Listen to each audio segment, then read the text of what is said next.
la deuxième fille du poète du plat pays, a créé la Fondation Brel en 1981 à Bruxelles.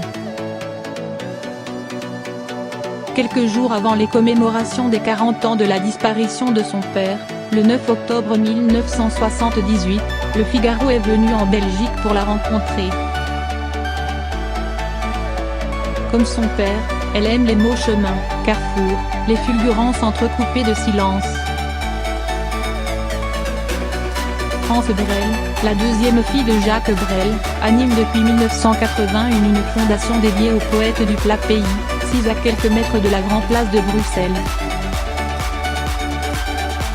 Quelques jours avant l'anniversaire des 40 ans de la mort du grand Jacques, disparu le 9 octobre 1978, elle nous a reçus à la Fondation Jacques Brel pour évoquer non seulement l'auteur et le chanteur mais aussi l'homme intime avec qui elle traversera l'Atlantique sur un voilier en 1974.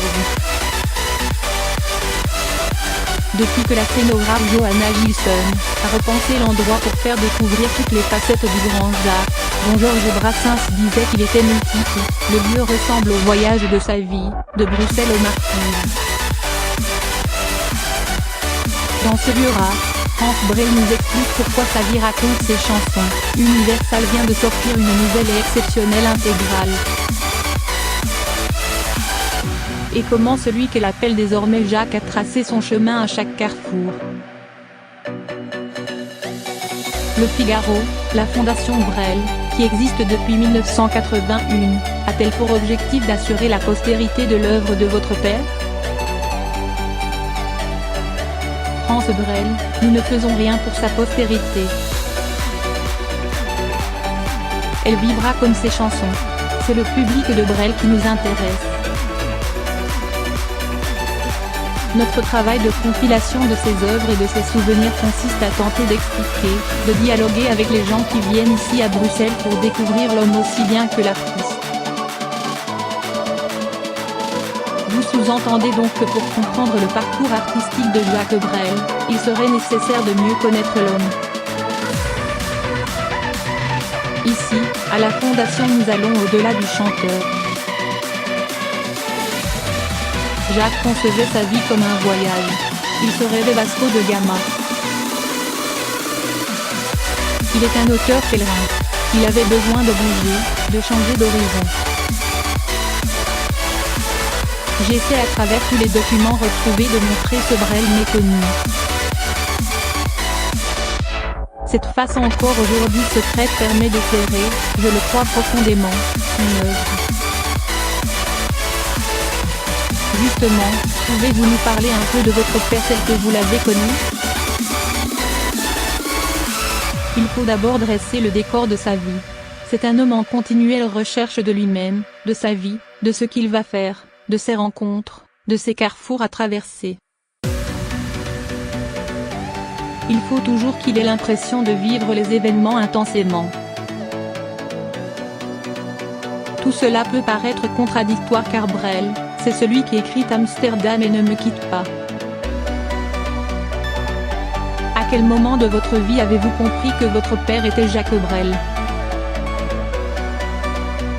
Enfant, c'est évidemment de l'ordre de la sensation. Quand mon père était là, je pressentais, je ressentais, que j'avais devant moi une personnalité tout à fait exceptionnelle.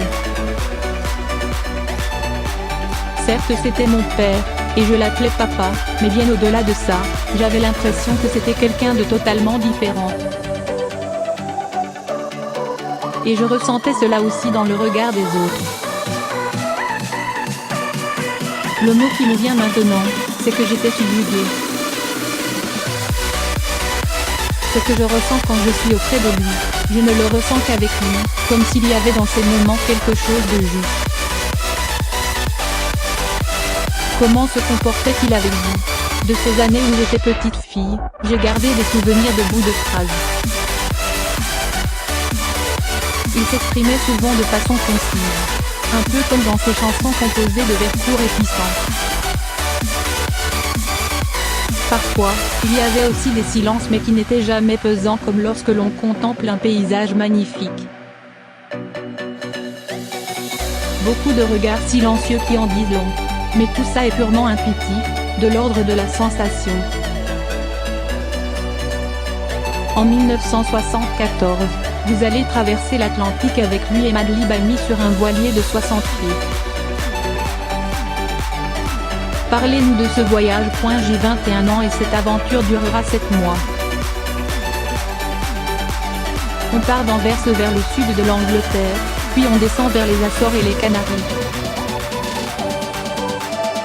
Le destin s'en mêle. Il tombe malade et Jojo meurt.